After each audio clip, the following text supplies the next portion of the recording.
Hey guys, I want to tell you about Marek Health, the premium telehealth clinic owned by Derek for More Plates, More Dates. Now, when some people think about Marek Health, they think it's just another one of those testosterone companies or another one of those blood work companies. But Marek Health is really cool because, yeah, you can get your blood work done, you can get hormone optimization, but you can also get nootropics. You can also get Viagra. You can get literally whatever you need from that clinic. And they make it very, very easy for you. That's why we love Marek. So, Andrew, how can people learn about it? Yes, Marek Health is not just a one-trick pony, but if you did want to get your labs done, we highly recommend the Power Project panel. That's 28 different labs. That's also going to come with a client care coordinator that's going to give you a lab analysis, and they're going to work with you and help you optimize your body. Again, that's at marekhealth.com/powerproject. At checkout, enter promo code PowerProject to save $101 off that entire panel. Links to them down in the description as well as the podcast show notes. Idea fun, Nsima? What's going on here? It looks funny. Man. It's so gay. It's so gay. Are we on air? Can we say that on air? Yeah. Okay, then sure, yeah. We're on air. We're on air? Yeah. I don't know. So did any of that preview show? No. All right, guys. My girl just took she took me to this movie, Bros. Watch the preview, okay? I think we can. We were just watching it. We were just watching it. I think we can say how gay that movie was because in the movie they talked about how gay it was. It's like not even bad to say how gay it was because it was super gay. About a gay dude. About a gay dude. Yeah, okay. Yeah. Did you relate to it a lot? Is that why you're laughing so loudly?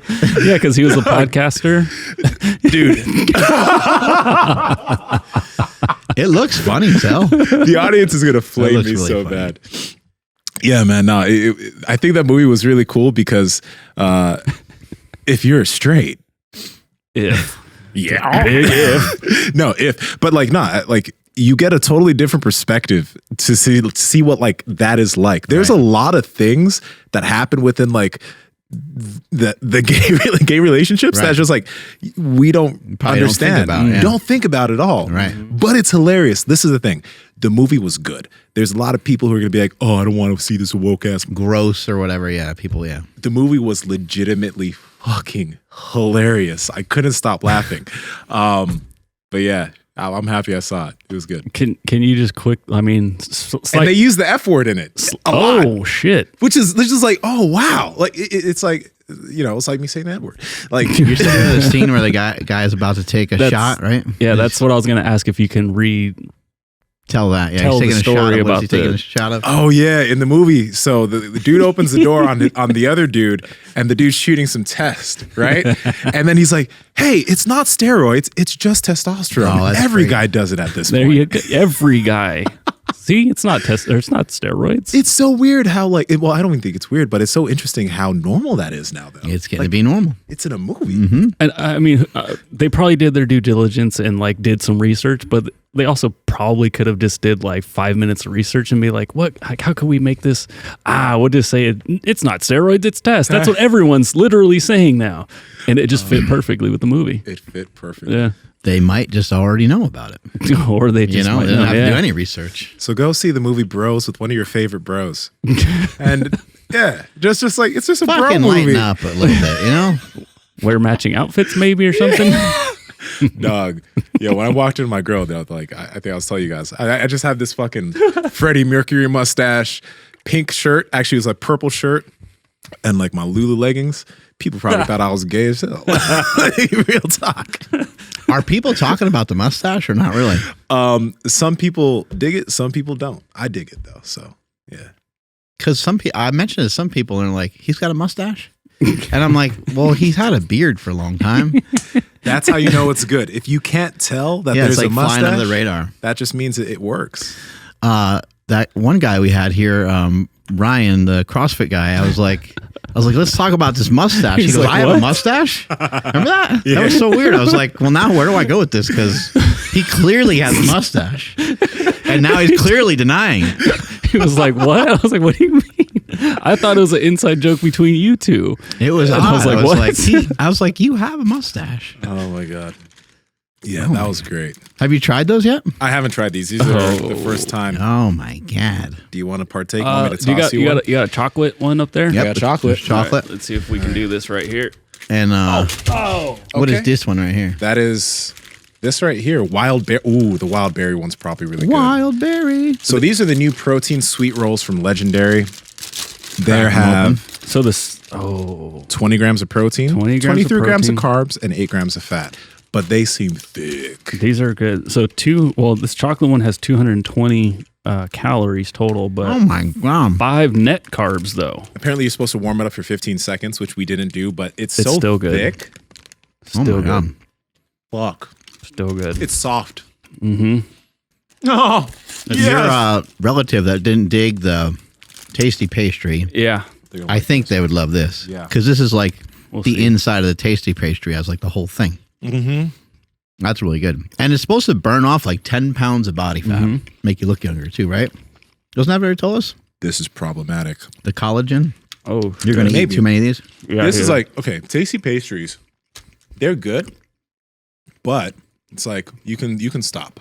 These are really gooey. And if you warm this up for like it's the directions say warm it up for 15 seconds. This is dangerous territory. Legendary, kudos to you. You like damn. it gooey and like moist? Kind of wet? Warm? A little bit. I mean, I don't know about you guys, but I've had it too wet before, you know? Mm-hmm. I mean, it's cool, but, you know. It's messy. Wait, Yeah. what are you talking about now? Talking about the pastry? Yeah. Yeah. Okay, yeah. What were Where you- were, I don't know where what were you're you talking about, man. going? I don't know. You're always making shit weird, especially more recently, the mustache. I think it's the mustache. I think the mustache is bringing it out, man. Andrew, you got to talk to this guy. I'm not going to say anything to him because he can't. does jujitsu. So I can't say shit. Technically, people think of creepy things when they think of mustaches, and I'm generally kind of a creepy guy. This is true. I mean, Yeah. sometimes I'll mask on, The mustache. mask off. Ooh, I'm a creep. The mustache is catching up to you. Yeah. That's how we That's roll. what's baby. happening. This one's got. the guy that we just had come into the gym, he was looking out in the gym and he was seeing Nsima mess around with this the parabol thing out there. Mm. He like looks at me kind of weird and is like, "How long's that guy been working out for?" I was like, "He's in here all the time doing something." And I said, "I think he started when he was like 12 or 13." He's like, "Shit." He's like, "I need to figure that out." But he was in good shape. He was in really good shape. He said he used to be 270. Yeah. That's crazy. Dropped a bunch of body fat. Mm-hmm. He just started running and eating less, and then he got like he lost weight and he got to like a weird level where he was like, this is not good. Like he like lost everything. He was super skinny. He's like, I had no butt. I had no shoulders. Like he got like this weird skinny fat place, but he couldn't like unsee fat. That's all he saw was fat. It was like, gotta run. And then, so, you know, he went to like one of his buddies and he's like, yeah, man, you should lift. And so, yeah, he started lifting. Got it evened out. Weighs like 210 or something like that. I think he said. Yeah. 210 is solid. He looks good. But on the note of lifting young, Andrew, we got to pull this kid up. See, I won't. This I don't know shit what's is- that all about, but It's teenagers being teenagers. we'll avoid that one for a second. And we'll just go straight here. That's actually not okay. He's 15. That's So- not on this podcast. Yeah, we don't know what's going on. 15-year-old kid deadlifting 700 pounds? Yeah. No. It is sumo, so there's that. And straps. Right. And 15. And he's God, wearing a look at that, belt. dude. No, the weight didn't even move. Yeah, he's using a deadlift bar and it's bending. It's like, One of my favorite comments was like, the bar moved like 10 inches or something like that. Dog. These comments are so good. strength is just going at a totally different level, man. 15 years old. 150 pounds. God, dude. And he's jacked too. I mean, it looks great. Like, how the hell does that happen at 15? Look at them delts. I mean, I know some people are going to speculate like that he's on shit or whatever. Fuck all y'all. Who knows? Whatever. Nice. But I know, like, but like, even just hypothetically, if he was or did or something, whatever. I don't know. He's fucking 15 years old, weighs 150 pounds, deadlifted 700 pounds. That's what, over 3 times body weight, right? 4.55 times body weight. There you go. Yep. That's fucking crazy. Yeah. And I mean, 15 years old, how long could he have potentially been working out for, right? Like, did he start at 5? Which, sure, go for it at 5, but that's still like there's dudes that lift a lifetime that don't deadlift 705. I was close to my mid-20s when I finally got to the 7 Club, and these guys doing it right out of puberty. This guy probably did start working out pretty young. Yeah. Probably like, I wouldn't be surprised if he was like 10 or 11 when he started. Yeah, or even younger. But Yeah. that's what I mean. Like, Also could have like a gymnastics background or something, you know? but I'm just like, what I'm getting at is like, okay, let's just be total creeps and just say that he started doing fucking full on steroids at 8 years old. Like, is that really going to help you deadlift 705? Like, Right. you know what I mean? Like, I mean, sure. Yeah, it will help. Sorry. But like the odds of that actually happening, like, fuck, dude, no way. No, he's not on anything. But I think we've kind of been talking about this for a little bit outside of the podcast.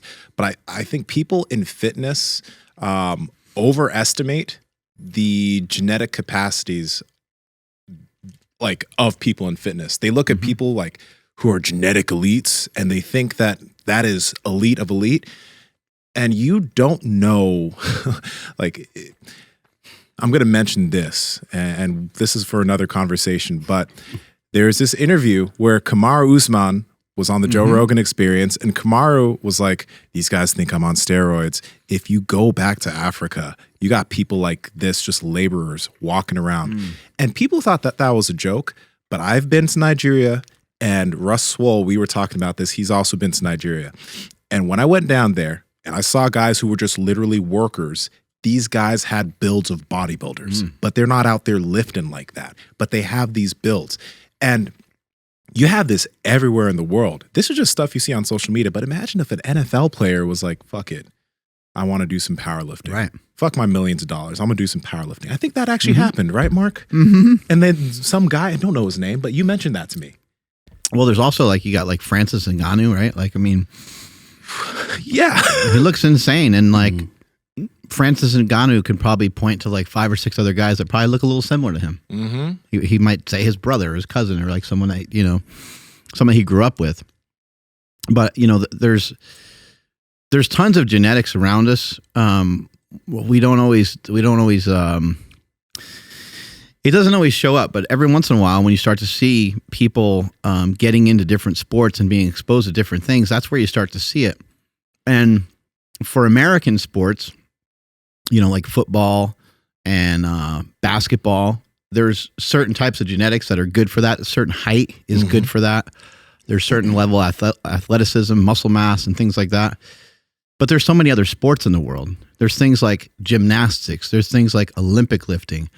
There's things like soccer. And you're going to see a lot of different ethnicities and a lot of different genetic mutants, really, in these professional sports, driving the records to lengths and heights that you've never seen before. And when it comes to something like powerlifting, I mean, it always helps to be a little bit more athletic, but you're probably going to be on the shorter side. Yeah. You're most likely aren't going to be, you can still run into like a Larry Wheels, you know, who's like probably 6'2", but a lot of times he's going to be stockier guys, and a guy that squats 900 pounds is going to be a 900-pound squatter and probably not amazing at anything much else. Not that he can't be good at anything else, but that's a lot of times what you see. Yeah. Okay, are we about to have this conversation, the one that we were having via text? We can have some of it, Yeah, we should talk about this a bit. It's interesting. So, number one, to get really good at lifting 900 pounds, you need to build a level of stiffness and you need to lose other capacities, right? Because again, I think Saquon Barkley, right? He can lift a lot. But imagine if like he was just like, fuck running and fuck sprinting, I'm just going to go into lifting. Imagine how much more he'd be able to lift. And from a young age, maybe he had, even though he is tremendously athletic, maybe he already had just a little pinch extra of that stiffness or tightness or whatever it was that allowed him to be strong. So maybe he had like a propensity towards that or for that. And I think when someone first does a sport and they're even just pretty good at it, I'd imagine your exposure to soccer, your experience was probably pretty good, where you're like, okay, I'm a little faster than some of my friends. I might be able to do something like this, or at least you're in striking distance of maybe being able to do some stuff maybe that you saw some older kids do. Well, I just wanted to pull this up because Saquon just ended this guy's career. It's like He broke his ankle so bad. Oh, Check this shit out. No, I mean, no. He's obviously fine, but like, okay. See you later. So you guys were saying Saquon's doing super good this season or something, He's doing right? insane. He is basically their only offensive option right now. And they only have like one loss. The Giants are on fire. Yeah, I mean, if it wasn't for him, I would have 0 fantasy points. Oh yeah, you're out here playing fantasy football. Was it, Getting my ass kicked, by the way. Andy Triani, right? Andy Yeah. Triana. You always say that's- Triani. I say Triani too. Triana. Why do you guys I don't know. It just Andy Triana? I don't know. Andy Triana, go There we go. Super Brain, Triana. guys. Go follow him on Instagram. He works. Yeah, works with him. Right. Yeah, he works with him and a bunch of other high level athletes. He's a brain, and you should listen to our podcast with him. It was like 3 hours long. He's amazing. But the crazy thing about like all this genetic stuff, and we were talking about it another day off podcast, and some of the stuff is going to sound super bro-y, but you notice it. Like, for example, white guys, right? When you see really strong white dudes, they tend, like, there are genetics of all types, but at the highest levels, they tend to be really good at strength. Like, when you think of Hapthor, yeah. when you think of like some of the top strongmen, even though some of them have, even though they've done drugs, but think about them outside of if they didn't. When you think about powerlifting, and then you look at even the way they're structured, they have like huge joints. They're able to produce a lot of force.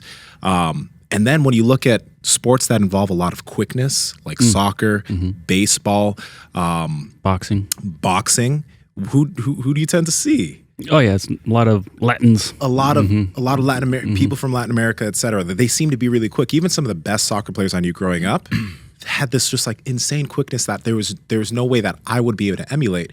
They were like they were Mexican dudes, and you see that a lot on the field. So, and when you think of like sports like basketball or sports that you need high force production and speed, you see a lot of black guys. You see a lot of black people. So it's just interesting because it's like different ethnicities have different, I guess at the top level of different types of sports, they can exude different types of capacities. And it's really cool. The conversation can get dirty when people try to bring a bunch of other things into the mix and try to think of superiority and shit. But if we're just trying to look at it at what we visually see, there are differences. Right. And there is, there is like a little bit of like a track record of some athletes being superior. And I think it's okay. It's okay. It's okay that like, in the 100 meter, you don't see a lot of white guys. It's all right. And in the pool, you don't see a lot of black guys, right? Like, I mean, it's all okay. Like no one needs to get too worked up. It doesn't mean that someone can't cross over. Doesn't mean you don't have the ability to cross over, or that I'm saying anything remotely close to that. But it's just what you see. Some of it's exposure. Like, what do you get exposed to? What sports do you get exposed to? What sport are you going to have access to? What sport is going to be something that you can do frequently? Like sometimes something like swimming or hockey. Hockey's a real pain in the ass, or skiing, or any of these sports. There's like certain sports are very difficult. Like imagine you're a high level skateboarder, but you grew up with no skateboard park. Like it's like harder. Like you have to really go way out of your way. Meanwhile, there's some other kid that is 5 or something, and he's got a skateboard park right next to his house, and he lives in Santa Barbara, California, where it's always nice out, where a lot of people, or Santa Cruz rather, where they're like notorious for that. So of course you're probably going to do the thing that the area is notorious for. And we see that a lot with soccer, and we see it a lot with other sports. Sometimes, I think in Ohio, there's an area in Ohio where the kids, like Masculine Ohio, I think it's called, the kids are born and they put a football in their crib. Sometime they're young, they're like a baby boy, they stick a football in his crib. Yeah. Who was it? Was it Adriel Mays? Yeah, or Matthias talking about like maybe dipping their toes into CrossFit. Because we were having that conversation, like how come there isn't like not one, but how come there aren't many black dudes like in high level CrossFit? I'm just curious because Pricing. Because so number one, you think of the economic disparity in the United States, and then you think of like, well, if you're going to be able to go to a CrossFit box, the pricing and the typical areas that CrossFit boxes are areas that you're not going to see a higher percentage of African Americans living in those areas. So they're not going to tend towards CrossFit. The sport that they're going to tend towards is there's probably a lot of courts around where they live, maybe a lot of fields. Makes sense. So they can play basketball. See how and fucking football. racist this topic can get? I mean, it's not even racist, but it's, I know. You know, like when you think about it, that's why it was kind of interesting how, for example, Tiger Woods or Serena and Venus Williams, they got into the sports they got into, because typically a guy like Tiger, you are not going to see a black dude in golf unless there's a bit of money involved. He wasn't allowed to go into the clubs. Yeah. When he was a kid, and his dad taught him from a young age to just say, you know, where's the first hole? And that's what he did. And he just like, I don't think when he was really young, I don't think he knew what it meant. Yeah. I don't think he understood like why he wasn't really allowed in there. And as he got older, as he got older, it fucking bothered him a lot. But instead of like where's the first hole, he was like, where's the first hole? Like, I'm gonna fuck everybody up. You want to treat me like this? You're all gonna pay. And that's, I mean, he did an unbelievable job. He's one of the greatest golfers of all time. Fucking crazy.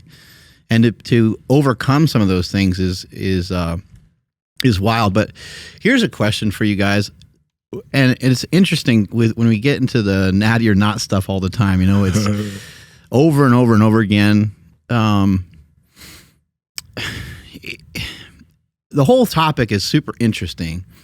Do we admire somebody who, like, we can say like some of these people over here seem to have good genetic talents that can maybe lend itself to potentially better results in a specific sport, in a specific thing.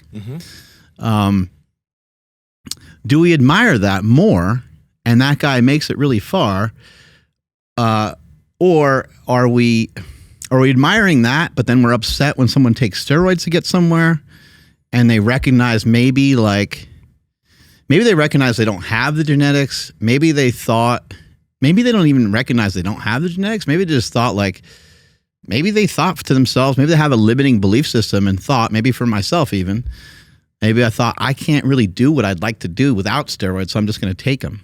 That's kind of what I thought. I didn't think that I had shitty genetics. I think I have really good genetics. I like to think that I come from pretty good stock, you know. I was pretty strong. I was naturally a little stronger than some of my friends. Not anything wild, but there definitely was something there. I was bigger, so lifting weights made sense to me. I was a bigger kid, and I was already stronger, so that's what I did. We talked about exposure already. I had a full weight set in my garage when I'm 12, 13 years old, because I had two older brothers. Like, that's just luck. That has nothing to do with anything I did. That's just like, walk downstairs and there's fucking weights there. Yeah. And I placed a lot of value on my brothers. I was really close with them, and I'm still really close with Chris. And I really valued my oldest brother being strong. Like, that was like a value thing in my household. So I was like, I want to do this. You know, I want to get as strong as possible. But as I got more into powerlifting, probably when I was like maybe in like my 20s, I was like, oh, I'm like, powerlifting, like, it's really not done. The USAPL and the IPF and all that stuff, I competed in some of those things. I did the ADFPA, which was the American Drug-Free Powerlifting Association. But those guys only went so far, and they didn't really, to be kind of honest, like, they didn't really lift that much. They lifted a lot, but they didn't lift that much. Like, there was a whole nother level of athlete out there. And I started seeing some of the guys from like Westside Barbell, and I started seeing what else was out there. And I was like, I don't really care about these guys that squat 700. Like, that's cool, whatever. They're walking the weight out and they're squatting 700. That's cool. But they were all in squat suits and stuff too. And I didn't really know if they were like, I already knew about the drug tested versus drug free thing, because the federation that I was in, all they used was like a lie detector test. And I was like, even when I was 16, 17, I'd look at some of these guys and they were veined out, and you're just like, I don't know, man. I don't think so. Like, I saw a guy deadlift 800 at like 198. And I just remember all the other athletes were like, you know, they were like, well, fuck, of course he won. He's cheating, you know what I mean? And it was in a drug tested. I have no idea whether he was or wasn't. But like, this stuff has just been around for a really long time. And it's interesting. If we take everyone's favorite natty person, whoever that might be, do you admire that more, knowing that that person kind of had it? We know that you still got to work for it in either case, So do you admire that more, or do you admire the guy who's just doing his thing and pushing it as hard as he can? Like, I don't really know why we got to be negative towards either one. There is always the caveat of like, well, that motherfucker's lying to me, like That's blatantly lying to me. And that one is something that I would have to agree. Like, that's not, just don't ever talk about it. I don't think it's fair. I don't think it's fair to really like blatantly lie about stuff. We all lie, everybody lies, but like, you're lying and you perpetuate a lie and you do it over and over and over and over again. It's just like, it's just kind of, it's bullshit, really, is what it is. But again, I don't know. It's just a weird thing. Like, do you admire the guy that's like got the genetics and he says he's natural and he's fucking jacked and he's doing some really cool stuff? You know what do you guys kind of know what my point is? I'm having a hard time like putting like exact words to it. Are you saying like, does somebody, let's just say at 40 years old, me and Nsima end up looking similar in a good way. I look more like him than he does like me. But if somebody goes back and they see images of Nsima at 16 and they see images of me at 16 and they say, oh, Andrew, you took stuff and you got there. That's exactly what I'm talking about. Would they be more behind me because it's like, oh, that's a good underdog story. He did take stuff, but he told people that he took stuff, versus Nsima, who was natural, but he already looked like that, right? Is that what you're trying to say? Something along those lines. Yeah. Because I do see that, like I saw a comment today. Somebody was like, oh, let's see the pictures of Nsima when he was Nsima's soccer physique. That's on my Instagram too. Yeah, and my thing is like, well, it's just gonna piss you off even more, right? Like, it's gonna make the haters hate even more because he was jacked back then. I was lean. I wasn't as big as I am now. I wish I was. But you were on a little bit of shit then, right? Dude, people, oh my God. Is the 2006 Anabolic Steroid Handbook. Did that fall to your fanny pack? I don't know. I pulled this out of the library today. Why is the trend thing marked? I think 1976? 1992 to I was 14 around the time I got this book. Guys, it's a fucking joke. This is Mark's. God damn. Too late. Why are you throwing me under the bus? That book was bought for the company. It's our company library book. There's just a bunch of police officers outside. No. He just sold Mark out. Yeah. I just know at this point I cannot joke for more than 10 seconds on this podcast. And even somebody that's taking too much. it seriously. Yeah, I saw the comment where the dude was talking about saying that you were on SARMs or something. You admitted it. Hey, I was like, where did you get that one from? That's a good one. I gotta pause for just a second. One of my favorite things that's going on right now is how Paul Saladino continually says he's not on any hormones. It's like, bro, no one's accusing you of it. So fucking relax. Paul, you look great, but no one's really accusing you of it, so settle down. I mean, Paul is lean. He looks fantastic. He's probably in good shape. There's probably a lot of older gentlemen that are like, "Oh, you're on HRT," but he's not. So there's a few. Yeah, no, maybe. Paul looks good. Maybe not.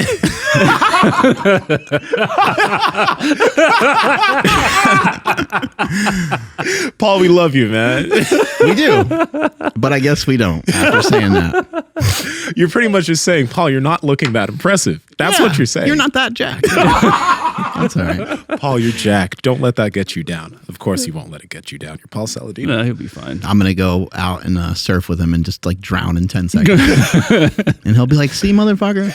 He'll be like, that's why you keep the muscle mass down. You float better when it's low. That's right. Dog, hey, all right, but real time, when he was here at the gym, and then he was like, what kind of workout are you about to do? I'm like, I'm just doing some shit. He's like, well, if you want to have a real workout and come squat, let me know. And I was like, in my head, I was like, motherfucker, I'll take you down right now. But I didn't say that. But I also love you, Matt. I forgot what he was talking about. Hey, Matt, let's see how strong these legs are.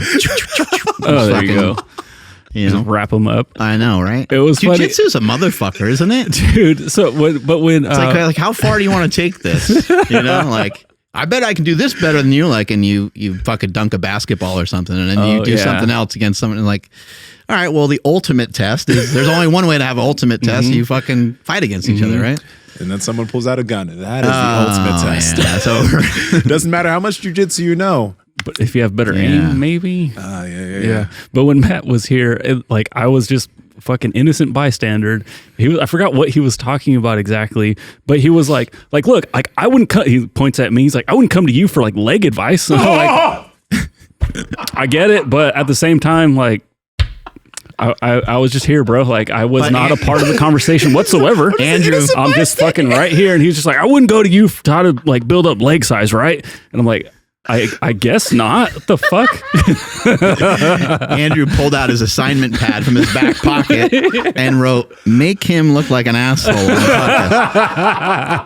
podcast. Oh my god. Oh my god. That's great. Yeah. I love when people chop you down like that. I was just here. I just existed, and they don't even know. Oh my god. Anyway. That's too good.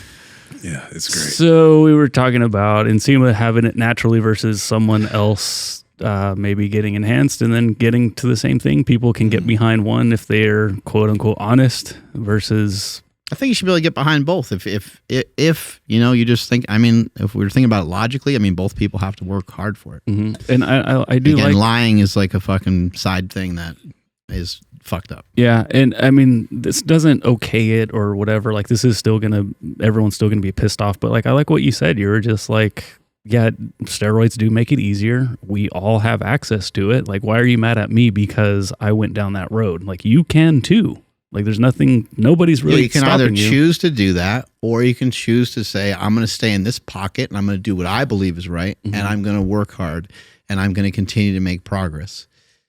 There's nobody in strength training, and there's nobody in fitness that would think that you can't have continued progress. Now, the progress is going to change here and there, but you can make progress for a really fucking long time. If you start at 15, you can make progress into your 40s and into your 50s, and now we're seeing more and more people push that boundary out a little further.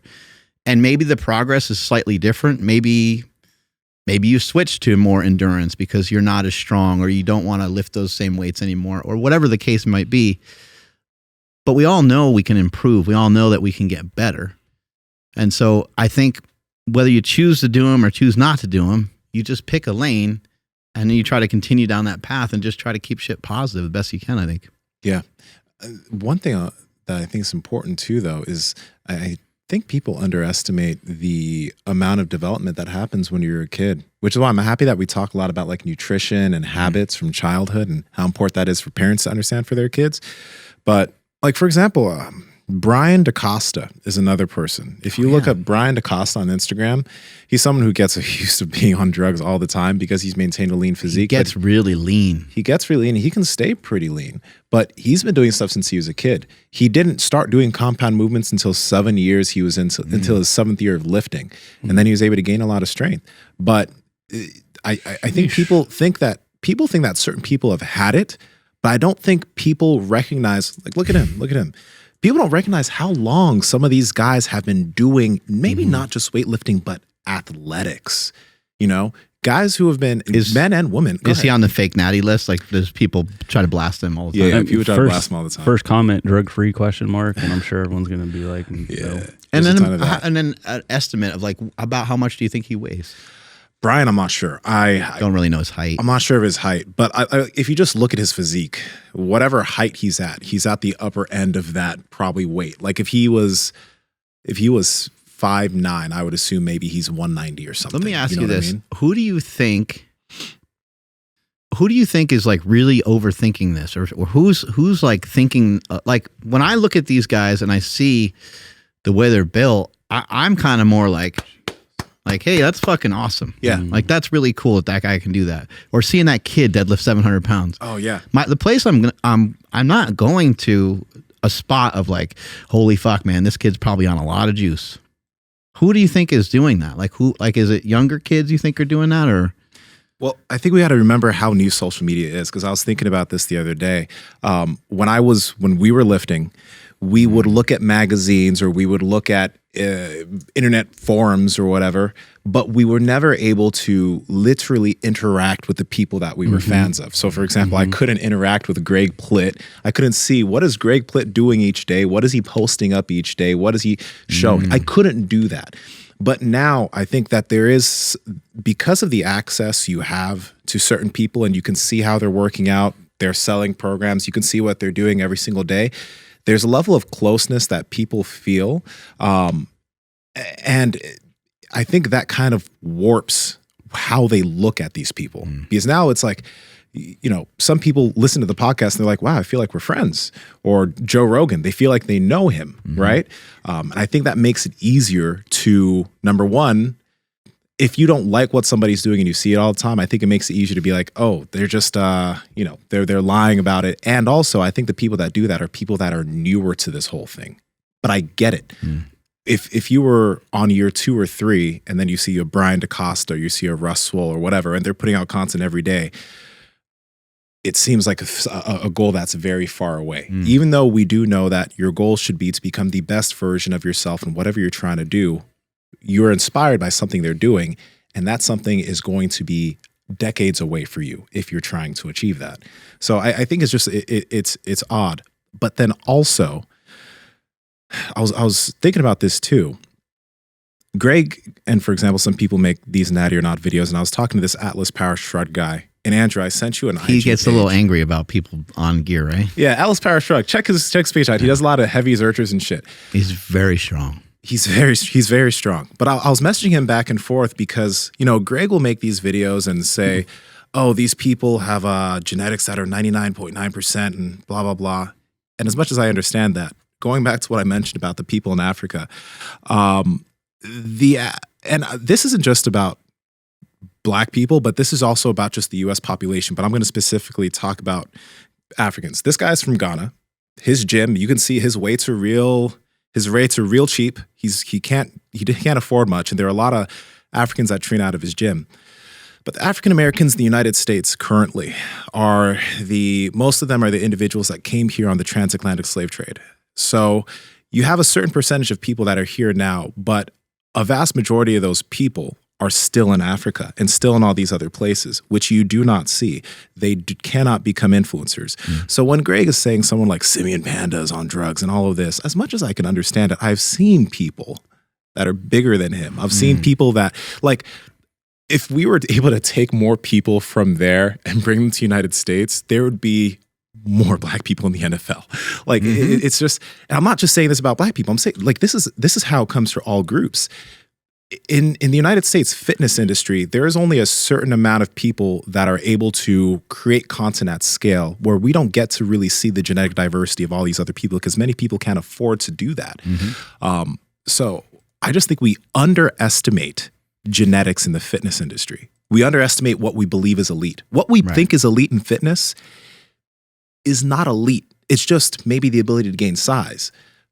But elite is when you see NFL players, when you see NBA players, when you see track athletes. These people just choose not to lift weight. But if they chose to come into this industry and lift weight, they would blow everyone out of the fucking water. I think agree. even the top bodybuilders, by the way. I agree. And I think like there's in each ethnicity, there are so many different versions. Like there's people that are from like I'm so horrible with this, so if I fuck any of this up, please don't clip this and cancel us. But like in general, there's within like the white culture, there's so many different kinds of people. You got people like Hafthor Bjornsson, like you have like monsters like that. You have Brock Lesnar, and when they play football, they talk about corn-fed white boys, right? Gronkowski. Yeah, Gronkowski. And there's a lot of guys with a ski name at the end. There's a lot of like the Thor's daughter and all these different guys from all over the world, where you see like it's pretty obvious when you talk about height. Like when you talk about height, it doesn't seem to like offend anybody or bother anybody. Yeah. But it's quite obvious. It's like, oh, well, a lot of people from this country are like 6'3" and up. A lot of people from these regions, maybe Iceland, Sweden, some of those kinds of places. Germany, maybe some of these people in some of these areas, maybe because of the nutrition they got, or maybe because of genetics and because of all different kinds of things, maybe they just evolved to be a little taller. Maybe there's a group of people that evolved to have a little bit more muscle mass. Or maybe there's a group of people that evolved to, I don't know, maybe even be more coordinated, or maybe even be able to see a little bit better, or just like it could be something so small. There's probably tons of shit that we don't know quite yet. Yeah.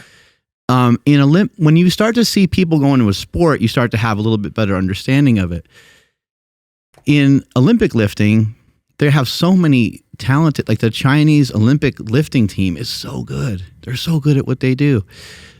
And a lot of times it has to do with their body size. Like it's a little bit, some of the greatest Olympic lifters of all time are also very large. So it doesn't mean that just because you're like large, you can't be good at Olympic lifting.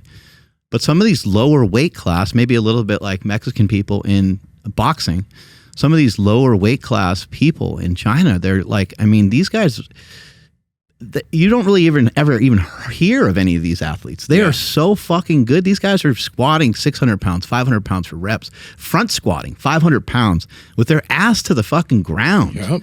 Weighing 140, 150, 160 pounds. I mean, it's completely insane.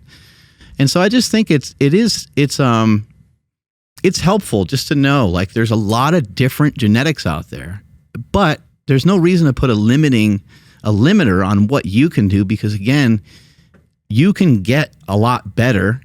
And if you're somebody that is going to pass on your genes, make sure you pick somebody. No, when you're going to, pass on your genes with that kid that you raise, there are so many great things that you can provide for that child to help ensure you're not trying to turn him into a mute. Well, maybe you are. Mm-hmm. You're not trying to turn him into like a real mutant or anything, but why not give them all the tools? Why not make sure that they don't become fat? I mean, that's like somebody being overweight, like that's a huge limiting factor. Let's say like the kid wants to play basketball, but now he's 14 and he weighs 200 pounds. It's like, fuck, man, it's going to be a lot harder for him to play basketball now. Mm-hmm. So and even beyond that, the shoes that we put our kids in, being conscious of the way they sit and what they, how they sit and what they eat. I mean, what you consume, that's a huge piece of the puzzle. So there's tons of genetics, and then there's epigenetics. And maybe some of these athletes that we see that we think are freaks, we think are mutants or whatever, yeah, okay, I guess we can kind of call them or think whatever we'd like, but they probably also spend a lot of time not overeating, and they're probably fairly lean. So it's like, if you want to give a kid a shot, you want to kind of emphasize that they have good nutrition, that they have good, like they're actually getting nourishment from their nutrition, and they're not just eating, chocolate milk and French fries and stuff like that here and there, right? Yeah. So again, kind of going back to just adding on to what you're talking about. So like for Mexicans, there's a lot of really, really good high level championship boxers. Like my uncle, he won the Golden Gloves very like fast. Wow. Your uncle? Yeah, absolutely. Holy shit. Yeah, the one that told me that soccer was lame. So fuck, it's like, oh, I got to listen to this guy. But like even in Woodland, we had a guy, Vicente something. He ended up signing with Golden Boy. Like he was a little bit older than me, but like even in my small ass town of Woodland, in like one of like the worst areas where it's like super low income, there was a gym in there.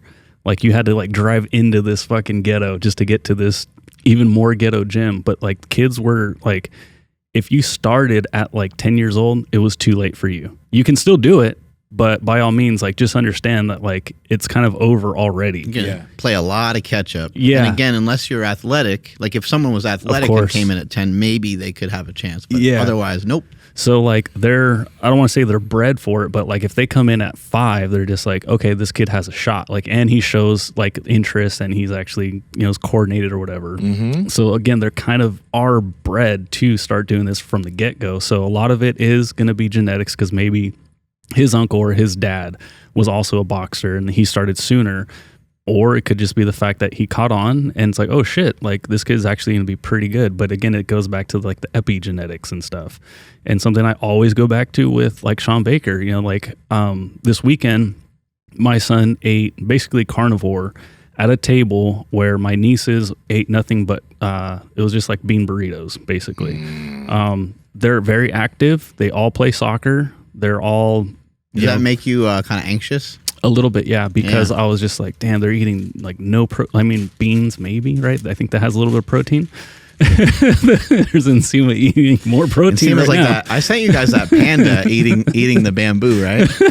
I don't remember. I'm going to send it to you now so we can show everybody, but it reminded me of Nsima. Yeah, but so real quick, Sean Baker explaining to me that like, you're putting your son in that like top 1% of his age group by feeding him this way. And I'm just looking around the table and just like, damn, like I wish I could just feed my nieces the same way. But like, that's just one, they're not used to eating that way. So they would have fucking hated me.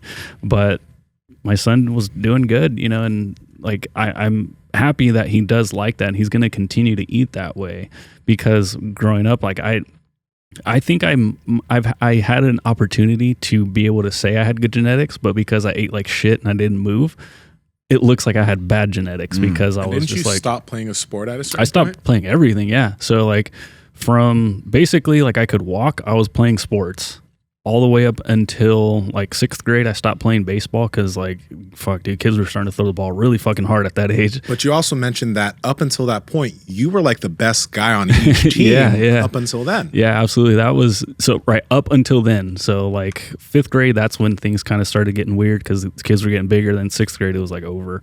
But yeah, up until that point, it was like I was either like the 1 or 2 best guy on the team, like by far, because I could run straight. You know, we're talking like elementary school. So it wasn't like I was like Hall of Fame or anything. And then in junior high, after 8th grade, I stopped playing basketball because the same thing. Kids were just like way stronger and faster than me. But I stopped moving and I never ate good anyway. So like I could easily just be like, oh, I have fucking shitty genetics because look at what I look like at senior year or whatever, you know, rail thin, tall, goofy, whatever. But it's like, well, yeah, dude, you didn't move and you didn't eat. Like, of course you're going to look like you have bad genetics, but it could have been the epigenetics. Like I could have caused this to happen. Well, and look at when we've had a bunch of guests come in and show you stuff.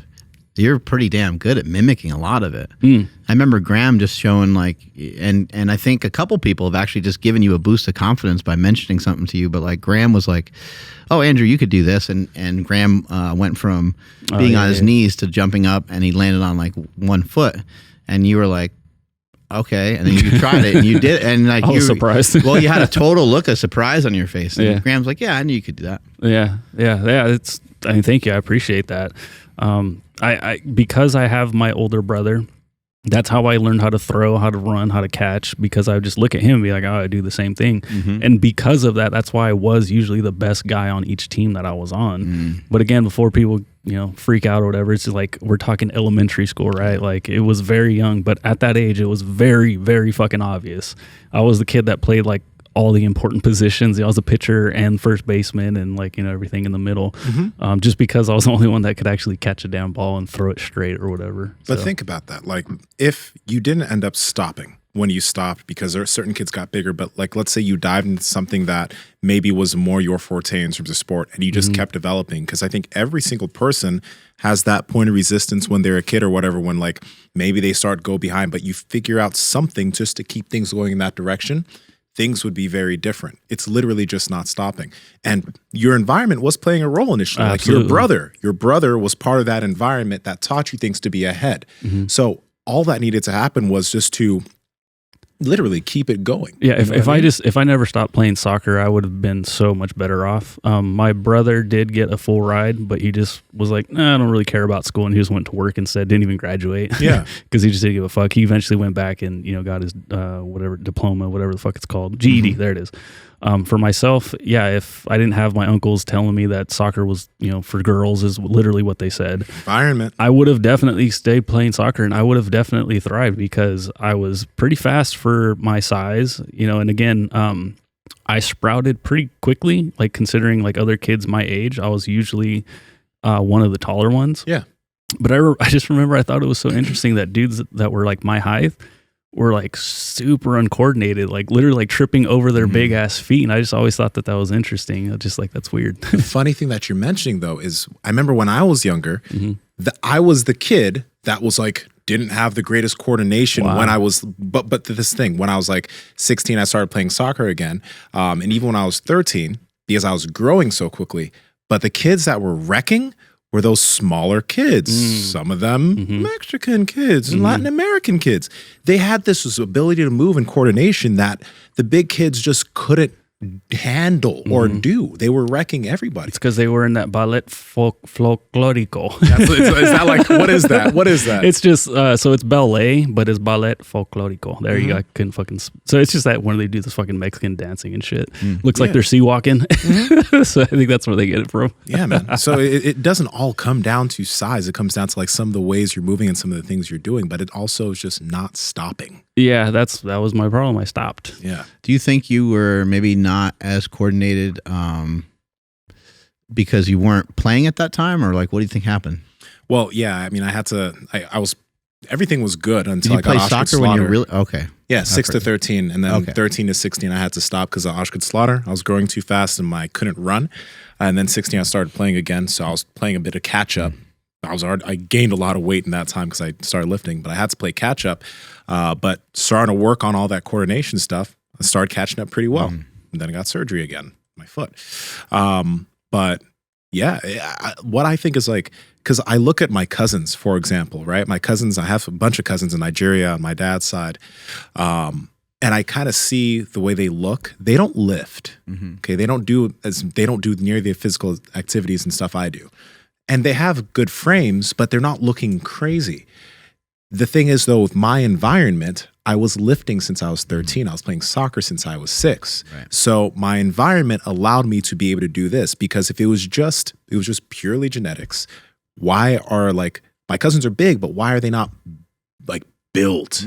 They look like they could get built, but it's like they weren't doing it for as And even long. if they lived here and had a gym, like they just might not have the same. They might not care that much. Yeah, But but I don't like it that much. this is the thing. I think people would be surprised, though, because of all the people that we see on social, like Russ, Brian DaCosta, Sam Okinola, all these people that I've mentioned, they've been physical for a long time. And I'm talking about more than lifting. They played a sport. They did something. That primed them and prepped them for what they're doing now. And even Stan Efferding. Yeah. You know, Stan Efferding, Chris Bumstead played a sport. Like Dana Lynn Bailey played soccer. Eddie Hall was a swimmer, Eddie. right? You see, I think it's more than just.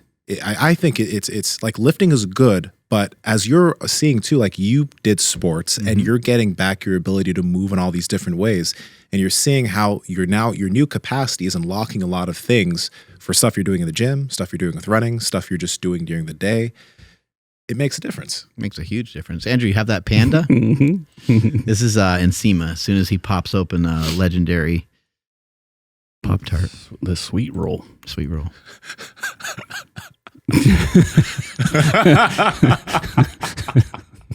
That's just very accurate. I really want to open another one, but I ain't going to be that fat on air. Wait till we get off air. I'm sorry. You need the audio. Oh, shit. My bad. What is this audio? Hold on, let me do this. Dude, it's unbelievable. It's the best part. All right. Look how cute that thing is. It And is that thing would tear you apart. Look at the claws. Oh, that sounds amazing. It's just rifling through some bamboo. Yeah. Oh. Chew with your mouth closed, bro. Yeah, I wouldn't do that. Dude, why does that sound so good, though? Look at him. Yeah. He's so cute. My wife sent this to me the other day, and I was like, I immediately just thought of Nsima. I'm like, as soon as he fucking tears into something, it's over with. But yo, Polynesians. All right. Oh, man. We would talk about this too. Polynesians are another group of people where there is a certain amount of Polynesians in the United States, right?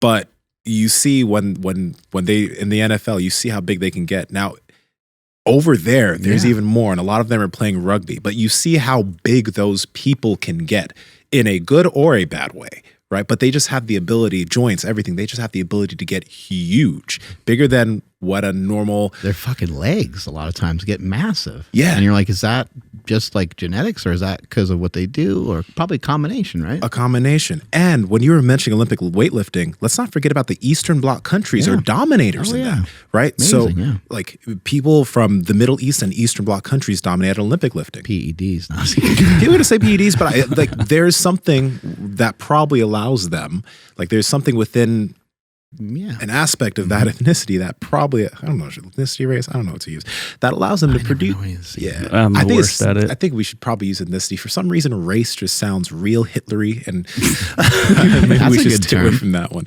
Oh, man. Hitlery. Yeah, because once you use race, you just start thinking massa, and then you go massa race, and then it's just like, oh, we got to stay away from that. Okay, so It gets to be ugly. he was Talona Hofuanga. I'm fucking terrible at pronouncing shit, but the 49ers' best fucking defensive player this year. He was Polynesian, sorry. Yeah.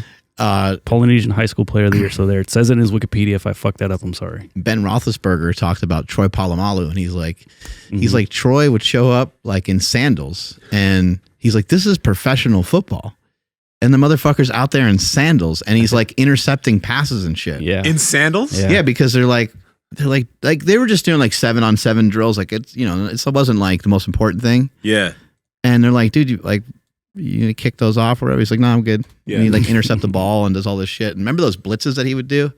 Yeah. Dude, this guy like athletically, and it's so weird when you see him in an interview now. He's so kind and he's just so chill. You're like, this makes no sense. He was so the guy fierce with all the hair? Yeah, his hair going crazy. Yeah. Yep. He was amazing. He had beautiful hair. That's who they keep comparing this 49er player to, obviously. I've never seen anybody quite like him. I mean, he was fucking unbelievable. Yeah. Fearless, just like a fucking madman. Pull up some highlights. But yeah, that had me watching a lot of like rugby highlights, because then I started looking up a lot of Polynesian dudes in I rugby. see that one guy who just trucks everybody. Ooh, that was disgusting. The guys were like running people over like Bo Jackson and Tecmo Bowl back in the day. People were just popping off this guy. Man, that shit's cool. Rugby is a fucking great sport. Hey, dude, what's going on with the Jets? They got a really good team this year. The Jets are fucking doing great. I was just looking at an old Jets game right here, but dude, yeah, they got that rookie Garrett Wilson. He's doing good. Zach Wilson, the fucking quarterbacks, he looks like he could be the real deal. Yeah, I'm not going to get too excited. But yeah, don't. They're doing pretty well. They've won 3 games, which is 3 games more than they've won in the last 2 years, probably. Quick question for both of you, since you guys are both big NFL football fans. But as I was looking through the comments of these rugby videos, I saw a lot of people who were like, and Americans think they're men because they pay attention to football. How do you two feel about that? Well, seeing rugby versus football. Yeah, I think rugby is an amazing sport. I don't know a ton about rugby. But I think something needs to be done in the NFL. I think something needs to be done soon with the helmets. These guys are getting fucking hurt, man, and it's not cool. It's not good.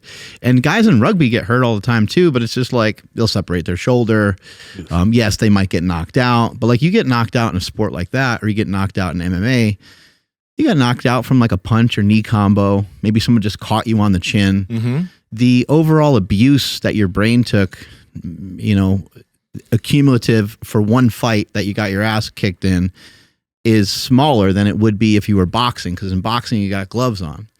And in football, you're wearing these helmets, but the helmet that was meant to protect you is now, it's now clearly hurting you. Obviously, like if you ride a motorcycle or something, it makes sense to wear a helmet because you don't have any control if you fall or crash or whatever. But in football, these things are being used and they're being used as a weapon. Yeah, that's what I was wondering. And man, more and more, like it's like gross, man. I love football, but like I was watching the LSU game maybe 2 weeks ago, the opening kickoff, a guy like, I don't even really know what happened to him, but he potentially may have gotten paralyzed. It's a fucking 19-year-old kid, and it's like, what needs to happen?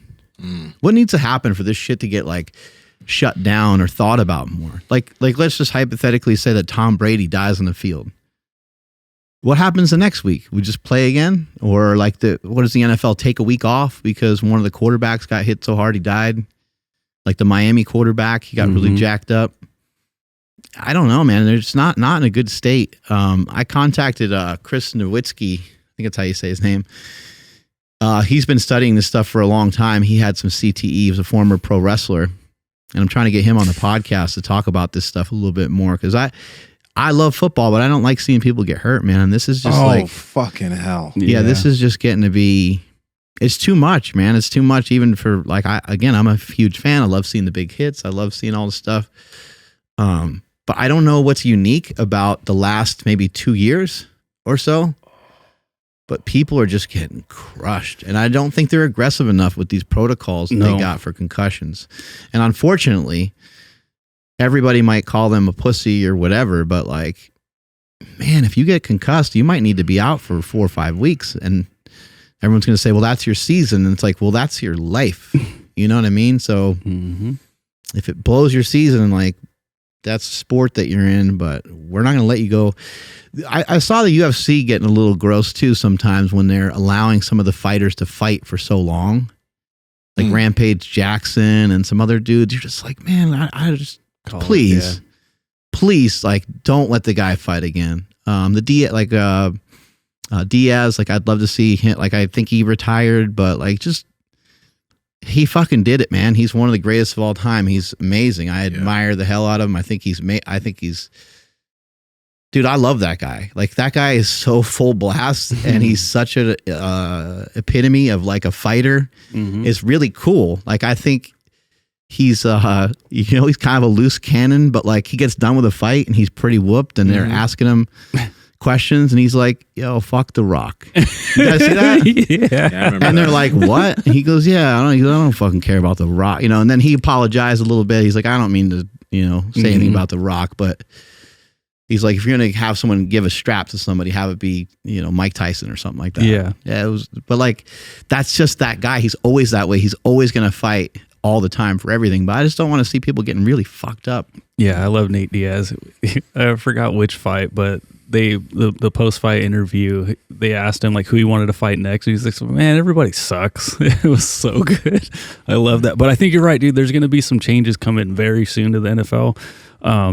You can't have somebody freak out the way that Tua did on the floor like that, like, and not have some kind of reaction. I think the issue is he went under concussion protocol the week before. Yeah. I'm telling this because Nsima, probably this is all news to you.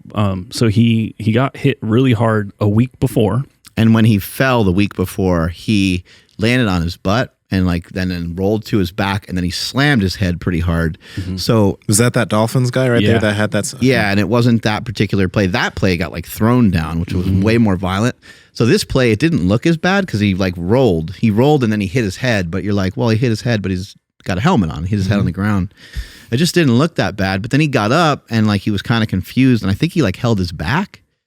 So people thought he like hurt his back, but then he like stumbled and he fell. Couldn't walk, yeah. And then he stayed in the game, I think, for a little while, right? Yeah, he underwent concussion protocol, whatever the fuck that is. Like the Miami Dolphins like staff right now is getting, they got so much heat because they're like, no, you're good to go play.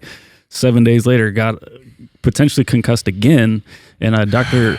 Bo Hightower actually broke it down, and he was just like, yeah, this is what your body will naturally do. Like when you get this type of concussion again, your body will naturally try to like block itself because it has no idea what the fuck's going on. So his body naturally, like his fingers got all dislocated and shit. Yeah. It was to cover himself up because his body was like, dude, you got fucked up. We need to protect ourselves right now. And so like it was a different type of like concussion compared to what he got, I guess, the week prior. But the issue is just like, okay, if this was UFC and you underwent concussion protocol, you couldn't fight for, I forgot how long.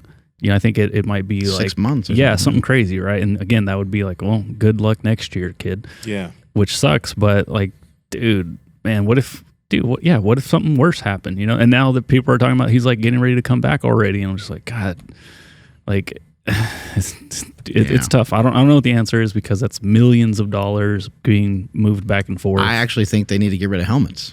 I was going to say, I legitimately think that. This is somewhat uneducated, but I've seen before where people in rugby have talked about how like rugby is a bit safer because since they don't have helmets, they're a bit more like, even when you watch rugby tackles, they're more tactical with the way that they take somebody down. Yeah, you're going to think about it way different without a helmet on. Yeah. They're like, if you watch it, you're like, even the most savage tackles still seem to be safer. And it also includes the way that guys hit the ground. Because when I bring up a great point, you're not trying to knock each other out when you're playing football. You're trying to tackle the guy. And you think about like collegiate wrestling or something like that. How many knockouts are there in collegiate wrestling from trying to tackle each other down?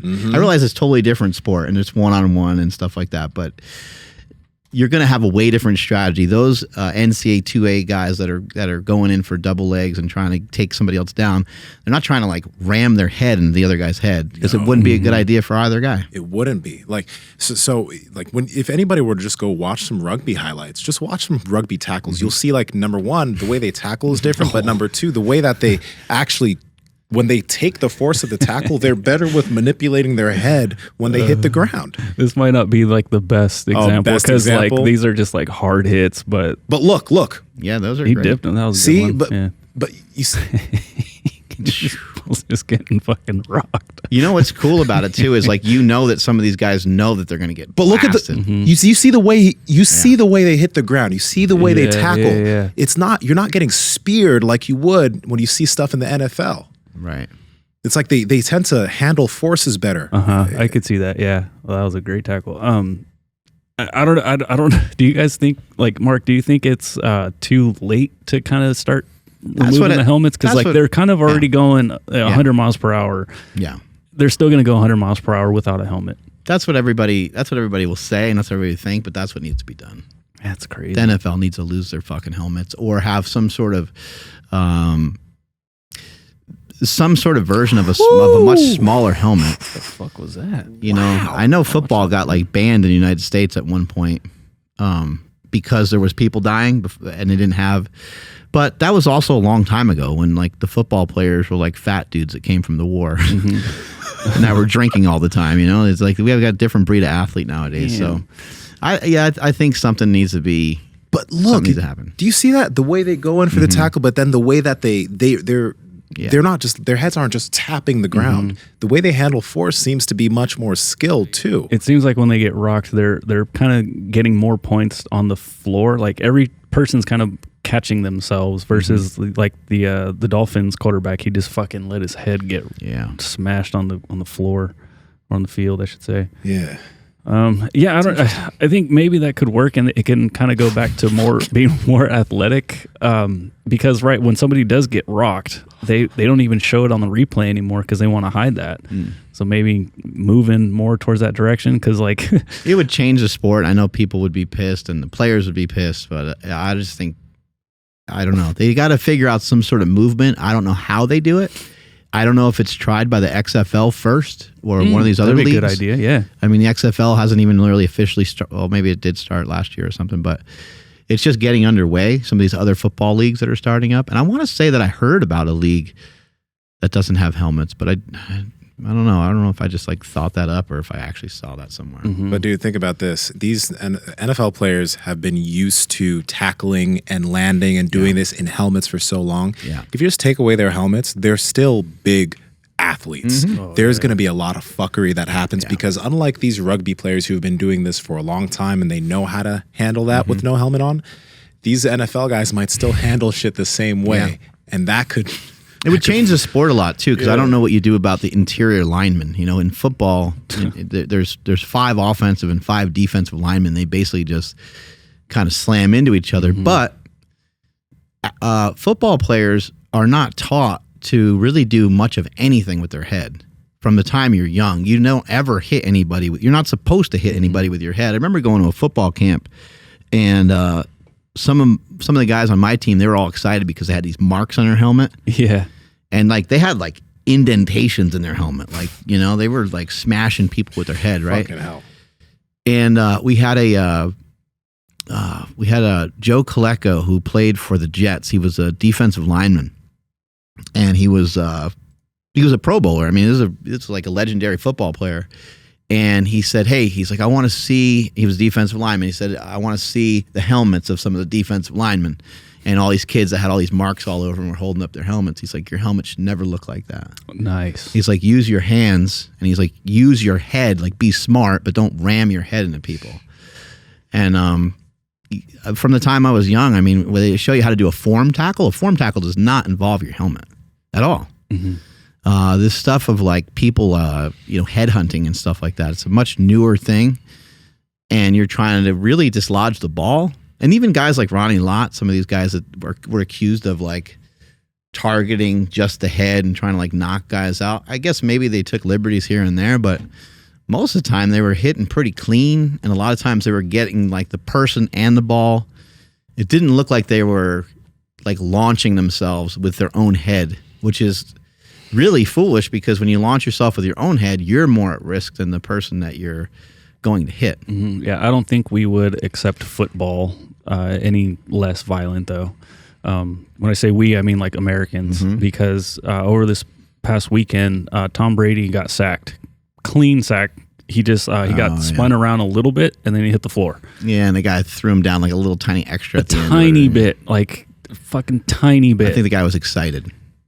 And roughing the passer was thrown, so that's like that's a 15-yard penalty plus first down. So it's a fucking series changer. And it's just like all the comments that I seen on Twitter were like, I guess we can't tackle in football anymore. Like we're gonna have to play 2-hand touch by this time next year. And it's like, well, fuck, dude. I kind of want to watch Brady play a couple more games too, but like it's tough. I don't think they'll accept it. So there's a lot of things that are fucked in this country, and they're not going to change. You know, and football is probably one of them. But I would like to see some sort of like action towards something different, so people don't keep getting hurt. Someone's going to die. Someone's going to die in a football field. I think the reason why you care so much, because like some people might hear this and be like, "Oh no, it's just football, man." I think it's because number one, you've played, and like you really understand.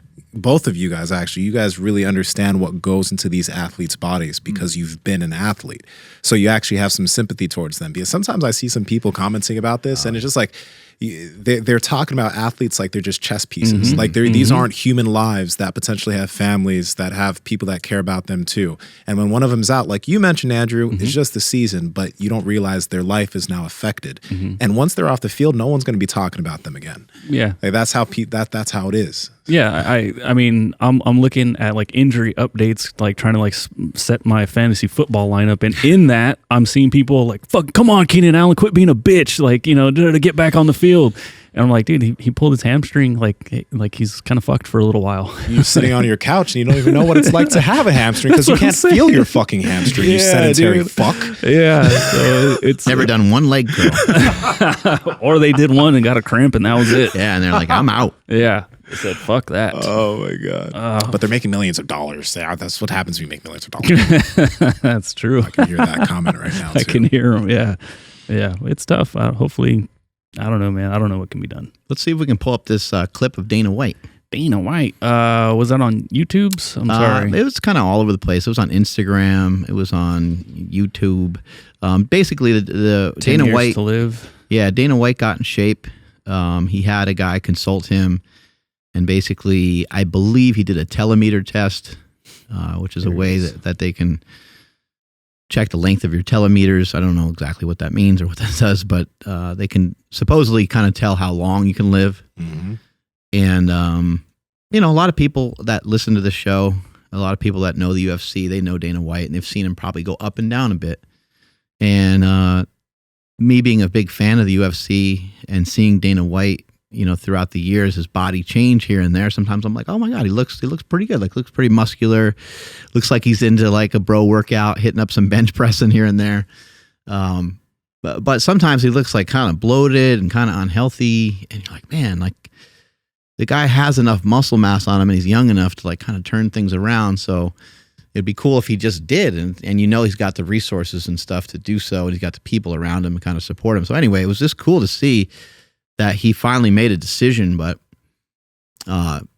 some people sometimes need to be backed into a corner and they need to maybe understand how dangerous eating highly processed foods could be and how dangerous like just overeating can be. We do it for decades.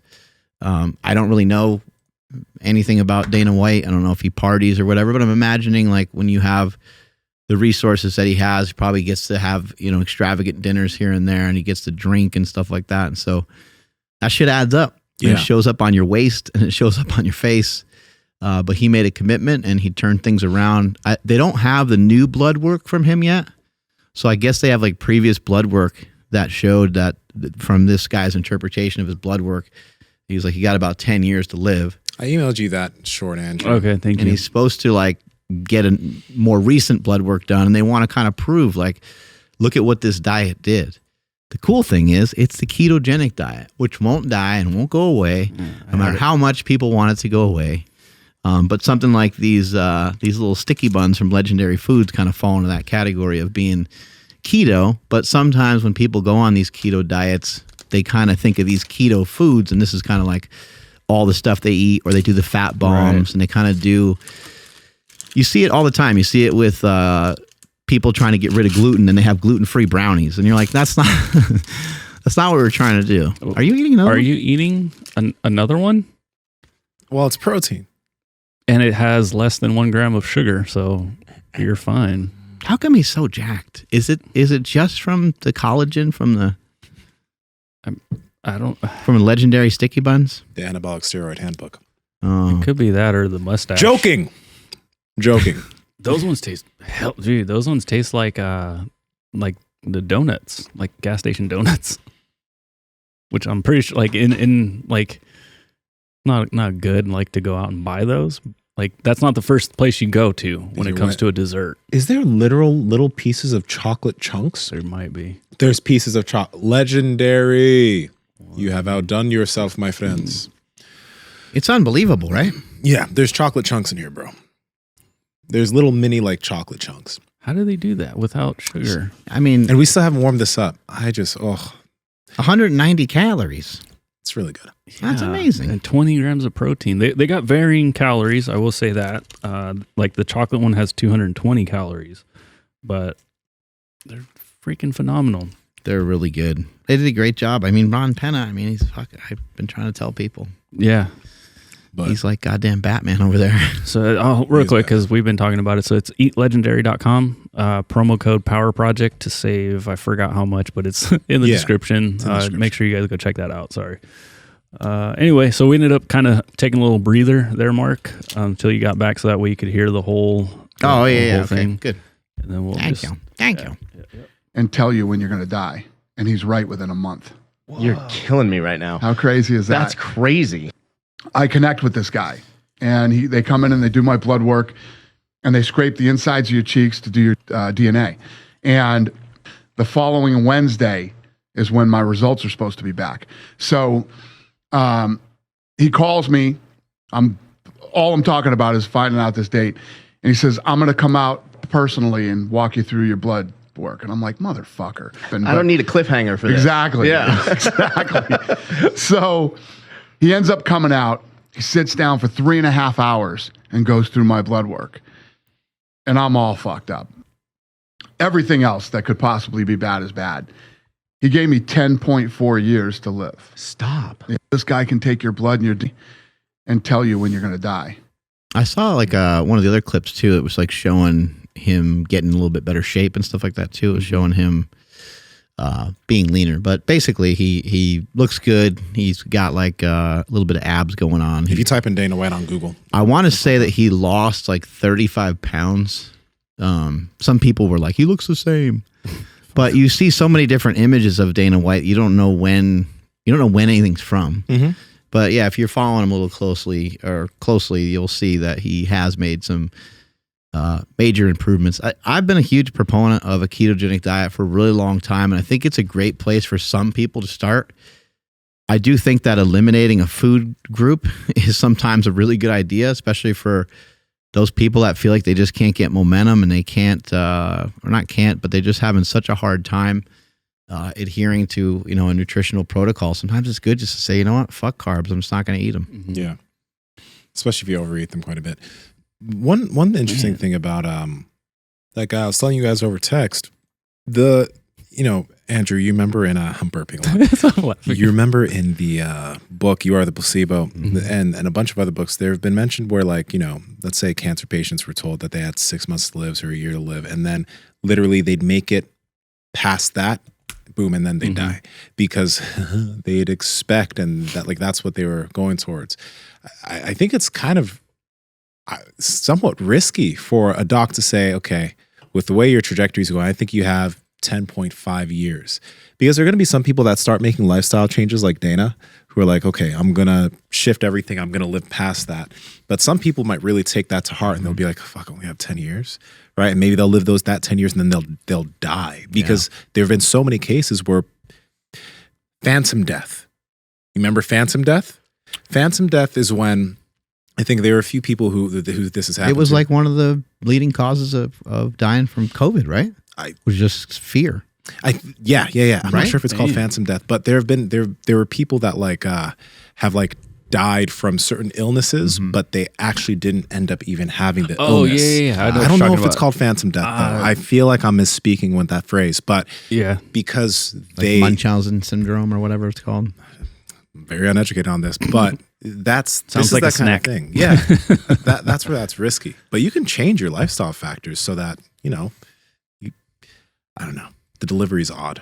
Yeah. I'll put it that way. But was the doctor he went to specifically for that sort of thing, or did he go to get like his labs checked, like at Marek Health, and then they were just like, "Hey, dude, we got to talk." I think he measured his telomeres too. Okay, so it was like a thing that he wanted to know, then, right? I believe so. Yeah, specific like DNA tests as well, along with the blood work. I think he probably was looking for something that could give him definitive information on like what he should do next, and he probably just was. I don't know, like maybe he had other health complications. Maybe he just wasn't feeling well. Yeah, and he was like, "What the fuck? Like this sucks." Because that's what happens. Is like sometimes people they can't adhere to a nutritional protocol for a while, and they'll just push it off and push it off and push it off. And for Dana White, it was never like a body weight thing. It wasn't like he was hanging out like super obese or anything. He just had some extra weight on him that he could have lost, that could have made him healthier. And so over a period of time, that extra weight, I guess, accumulated and turned into something that he wanted to make a change with, I guess. Yeah, Paulo Costa said Dana White's on the secret juice. I saw an article mentioning that where Paulo Costa was like, he's on juice, and Paulo Costa is a fighter that everyone thinks is on stuff. He's not huge, but yeah, there's he's jacked for a fighter. There's a video clip of Nate Diaz talking about how everyone's on shit, and then it cuts to Dana White.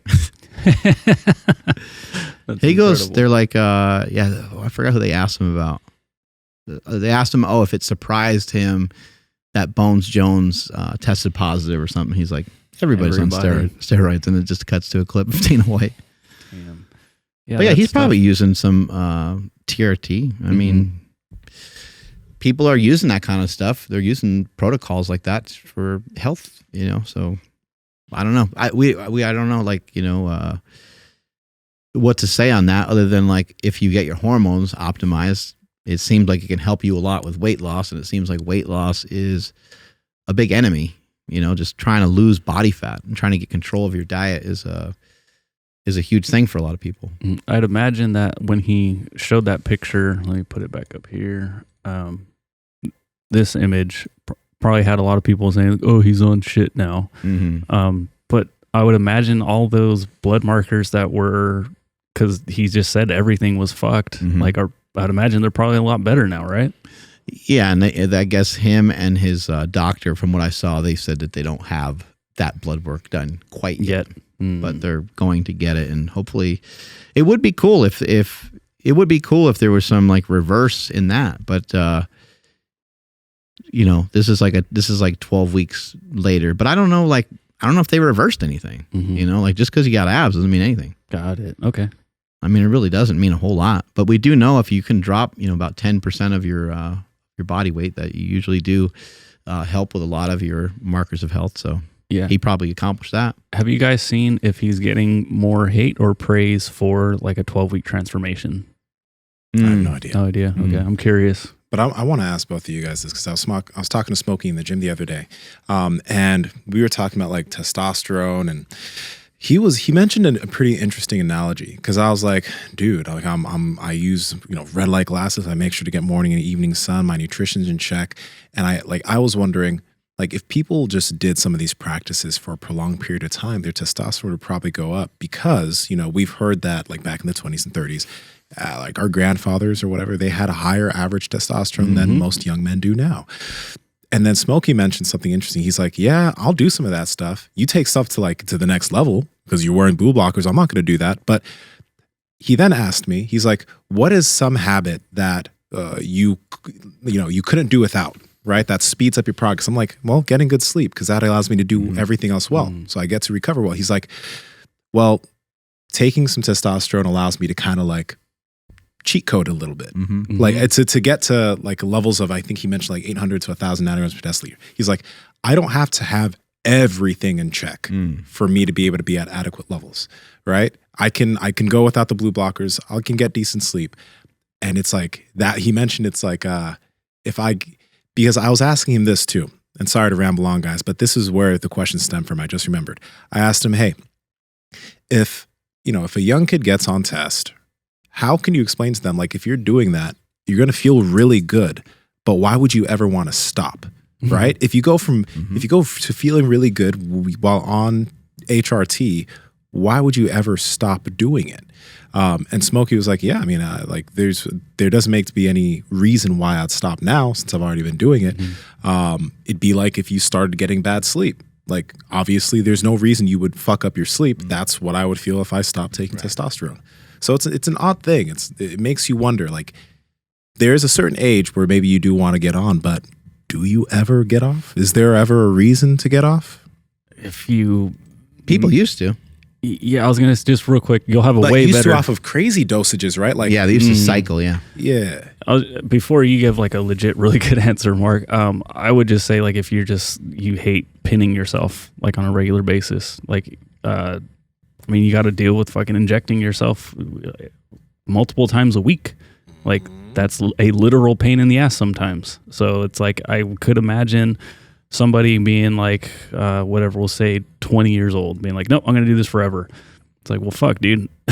What if 20 years in, you're just like, goddamn, I'm tired of it. Like, you're fucked. Like, you have to keep doing it at that point. I mean, again, 40, maybe I'll say 10 years, because at 30 years old, you should still have plenty of natural testosterone, but you've already crushed it for 10 years. And so, like, I mean, we'll say 2 pins a week for 10 years straight. It's a lot of needles that are being injected. I'm just having a lot of fun with what I do. You know, I love training. I love running. Because I chose to do performance enhancing drugs a long time ago. I just have chose, like, I think this is what I'm probably going to do for a long time. I might come off at some point and test that out as well. I think I'm young enough to fuck with that and kind of see what that would look like. I mean, why not? And even if I went back on, all it would do is give me like more results, just because I would Resensitize yourself. Yeah, basically, resensitize myself, and it would be like starting all over again, you know, in some ways. So halfway would suck, but halfway would be like a great challenge and would be a lot of fun. I think people just got to feel, they got to like kind of think about what they think is going to be best for them. And performance enhancing drugs has been like, it's been a pretty big part of my life. Like it's been a tool that has assisted a bunch of stuff that I really enjoy, that I really love doing. Yeah. And probably like Nsima probably feels great every day, learning new stuff and tackling some of these things. And I feel the same fucking way. You know, I made a different choice. We're just on different ends of the spectrum when it comes to that. But I made the choice. I feel like everything's clicking, everything's going really good. I just got more blood work done. I'll have the results back on that, but I've been pretty consistent over the last couple of years with getting blood work done. Nice. I've had things be off before, but you know, we ran through some of my blood work on one of the shows, right? And we talked about it forever.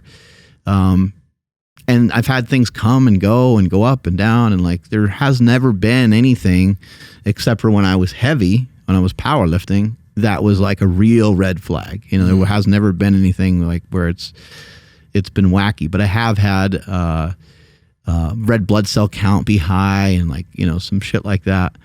But those are things that I track, that I watch. I pay attention to it. And I don't want to, just because I like PEDs, I don't want to be unhealthy. You know, I don't want to just, you know, completely throw out other aspects of my health. And I do realize that they do carry some dangers. So when I get the blood work done, I try to be as diligent as I can with it. But also, you know, to like, I don't know, a reasonable extent. Like, how far do I really, you know, do I want to like be on the spot with every fucking thing that I do? I'm working on it. It's like a work in progress. I try to do a little bit better at each thing all the time.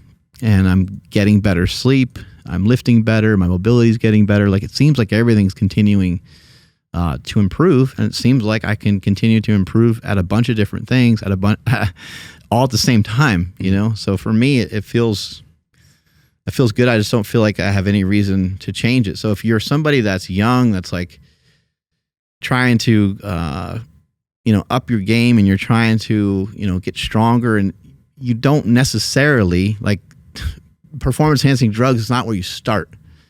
And I know, like, I've taken them for a long time, but it wasn't where I started. Like, just start lifting, start running, start doing some of the things, whatever it is that you want to do, play around with it, mess around with some supplements, see what happens with some supplements, see what happens with eating more food.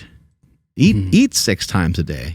Try to eat 10 times a day. I mean, I remember times of consuming 400 grams of protein and 500 grams of protein. I remember times of consuming 400 or 500 grams of carbs and doing all kinds. I'm sure you did a bunch of different stuff. Yeah. I did the inch on the arms in 1 day program. I've done German volume training.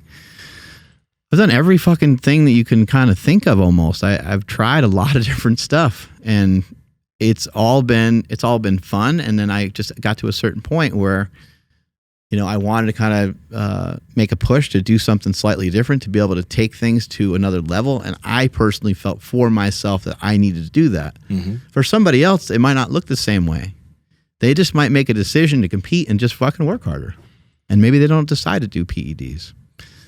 So just figure out, like, I don't think there's any reason to, like, everyone gets so worked up over this topic all the time, but yeah, you got to just pick what you feel is going to be good for you. And you need to clarify, I'm not anti-TRT or HRT.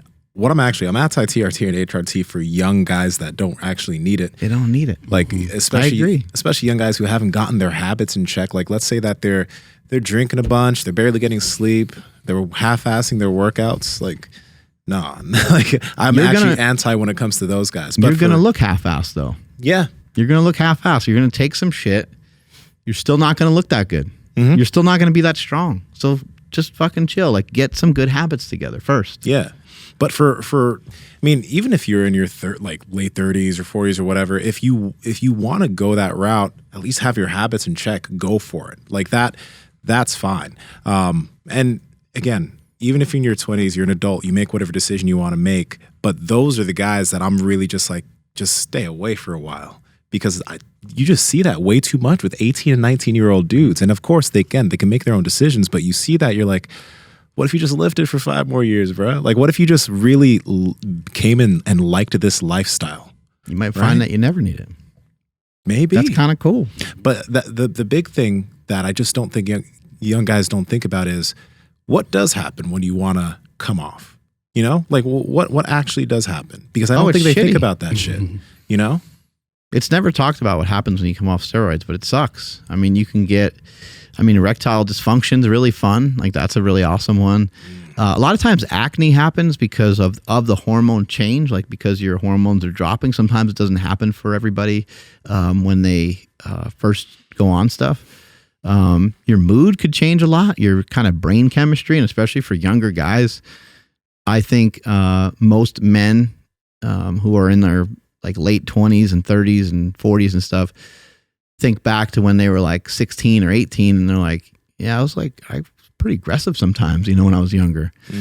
And imagine if you're younger and you go on a cycle and you get big and strong, and you're excited about some of this new growth, and you are pretty happy with a lot of this progress that you're getting, and then you cut that shit out because your parents found it in your bedroom or whatever, and you got to come off stuff. I mean, it's a very dangerous position to be in, because not only could you find yourself being angry, you could also find yourself being like very depressed. So people need to be, what kind of person are you?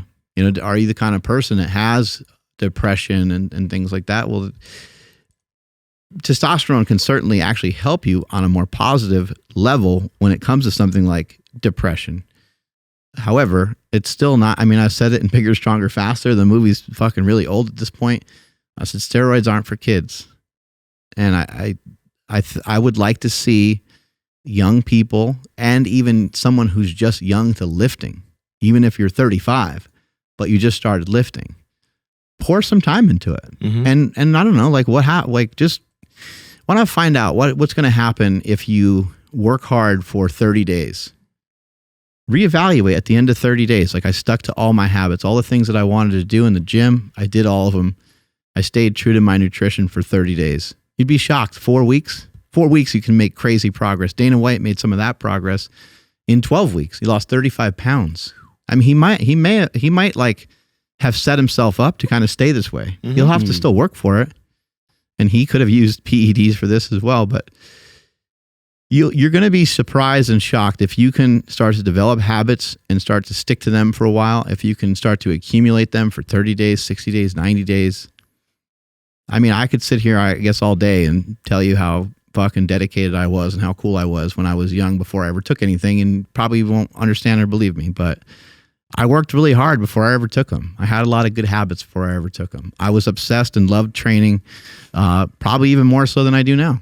I fucking loved it. It meant everything to me to go to the gym every day. I mean, I remember leaving school and just being so excited about like going and going to the gym, and like I knew I was going to go home, have like a protein shake. They didn't have the pre-workouts back then.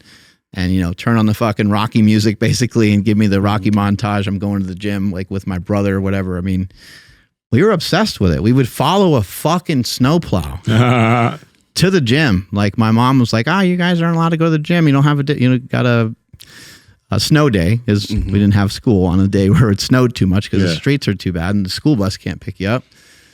We're like, Mom, as soon as that snowplow comes by, we're following that fucking thing right to the gym. And that's exactly what we would do. I mean, we were obsessed with it and always have been and probably always will be. And there's not a PED that's probably going to really turn you into a person that's going to make really strong decisions towards the things that you love.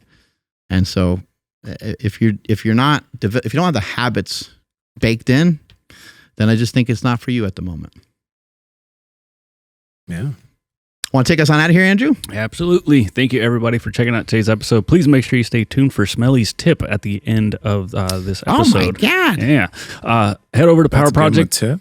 Yeah, powerproject.live. Money. Yeah, like, you know, gratuity is what they call it.